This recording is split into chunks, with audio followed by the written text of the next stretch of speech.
नमस्कार दोस्तों, target with PS परिवार चैनल में आपका स्वागत है। आज की इस वीडियो में हम लोग बात करेंगे कोरोना से संबंधित सारे महत्वपूर्ण अपडेट्स की। तो आइए शुरू करते हैं। सबसे पहले बात कर लेते हैं कि पिछले 24 घंटे में भारत में कोरोना पॉजिटिव मामलों में कितनी वृद्धि हुई। तो पिछले 24 घंटे में देखिए यहाँ पर लिखा हुआ है 991 मामले नए आए हैं और अब ये आंकड़ा 14,000 को पार कर गया है। यहाँ पर देखिए लिखा हुआ है कि अब जो टोटल संख्या वो 14,378 है और जिसमें से जो सक्रिय व्यक्ति हैं वो हैं 11,906, क्योंकि इसमें लगभग 2,000 व्यक्ति सही हो चुके हैं, यानी कि 1992 व्यक्ति सही हो चुके हैं और 11,906 एक्टिव पॉजिटिव केस हैं।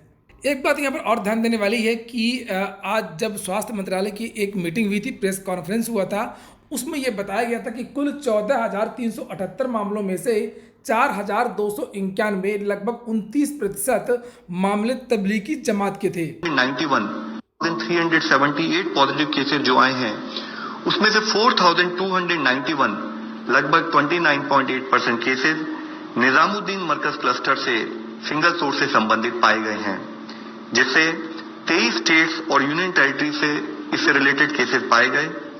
मुख्यतः तमिलनाडु, दिल्ली, तेलंगाना, उत्तर प्रदेश और आंध्र प्रदेश जैसी हाई डिजीज बर्डन स्टेट्स में, जो कि top 10 states in terms of case loads हैं, वहां पर इस पर्टिकुलर इंसिडेंट से रिलेटेड केसेस पाए गए हैं। तमिलनाडु में 84% केसेस, दिल्ली में 63% केसेस, तेलंगाना में 79% केसेस, यूपी में 59% केसेस और आंध्र प्रदेश में 61% केसेस इस इवेंट से लिंक नोट किए गए हैं। इसके साथ ही मैं आप लोगों की दृष्टि में लाना चाहूंगा कि कुछ कम केसेस रिपोर्ट होने वाले राज्यों में भी इस इवेंट से रिलेटेड केसेस ने कंट्रीब्यूट किया, जैसे कि अरुणाचल प्रदेश में जो एक मामला आया है वह इस इवेंट से रिलेटेड है। तो ये बात हो रही थी तबलीगी जमात की कि ज़्यादातर राज्यों में जो केस फैले हैं वो तबलीगी जमात के सदस्यों के द्वारा फैले हैं। इसके बाद में कुछ और फैक्ट हैं, देख लीजिए यहाँ पर कि पिछले 24 घंटे में भारत में 991 मामले सामने आए हैं, 991, और अब तो ये संख्या है लगभग 14,378, 14,000 को क्रॉस कर गई है। और 22 जिलों में पिछले ये यहाँ पर देखिए लिखा हुआ है कि 12 राज्यों के 22 जिलों में से कोई भी केस सामने नहीं आया है और यहाँ पर 3 नए जिलों में कोरोना के मामले मिले हैं। कुछ मौत के आंकड़े भी पेश किए गए इस प्रेस कॉन्फ्रेंस में, जैसे 75% मौत जो हो रही है वो बुजुर्गों की हो रही है। 45 से 60 के बीच के जो आयु वर्ग के लोग हैं उनमें 10% लोग वो मृत्यु उनकी हो रही है और 0 से 45 वर्ग की जो आयु के जो व्यक्ति हैं उनमें 14% मौत हो रही है। मतलब टोटल मरने वालों में से इतने प्रतिशत।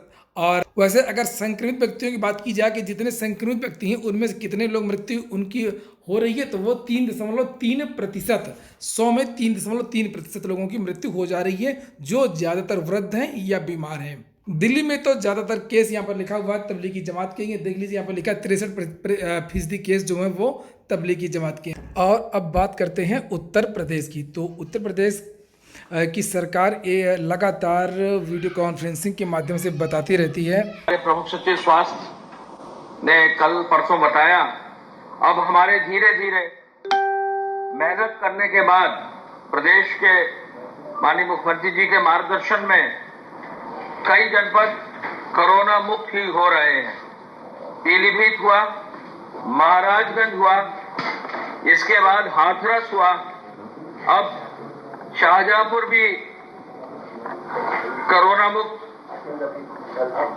होने की कगार पर आ गया है और बरेली और प्रयागराज भी 1-2 दिन में प्रयागराज डिस्चार्ज हो गया। तो प्रयागराज भी जो है, प्रयागराज जिले के अपने केसेस के कारण वो भी जो है कोरोना मुक्त हो गया है और बरेली भी, वहां एकमात्र एक हॉटस्पॉट था, आज जिलाधिकारी ने वहां भी डिक्लेयर कर दिया है कि वो एकमात्र एक हॉटस्पॉट की अब आवश्यकता नहीं है, क्योंकि उनके जो केसेस हैं निर्धारित अवधि के बाद अब नेगेटिव आ जाए।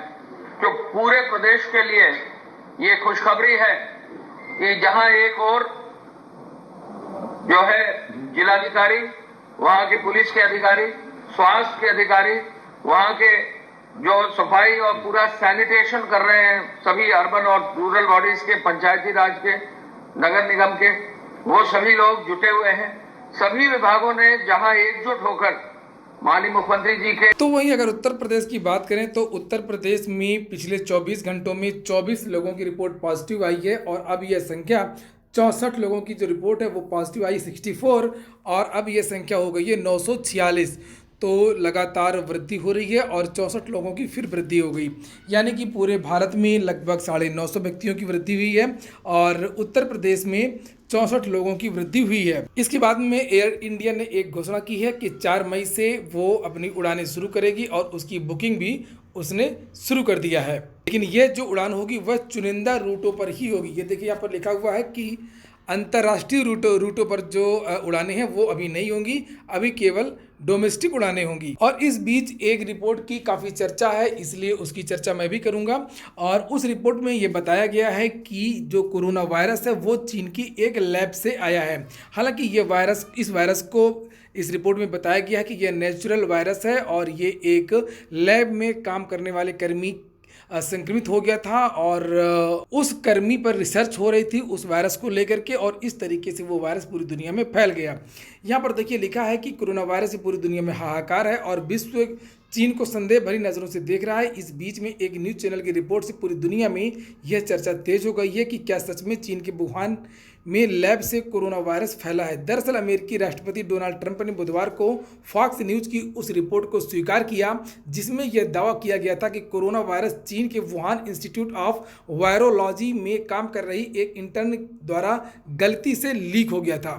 और इस रिपोर्ट में यह भी दावा किया गया है कि यह जैविक हथियार नहीं था, यह नेचुरल वायरस था और इस वायरस का अध्ययन किया जा रहा था वुहान की प्रयोगशाला में और इस तरीके से गलती से वो वायरस पूरी दुनिया में फैल गया। तो ठीक है दोस्तों, ये हो गई कोरोना से संबंधित आज की प्रमुख अपडेट्स। वीडियो अगर आपको अच्छा लगा हो तो लाइक ज़रूर कर दिया करें। पूरा वीडियो सुनने के लिए बहुत बहुत धन्यवाद।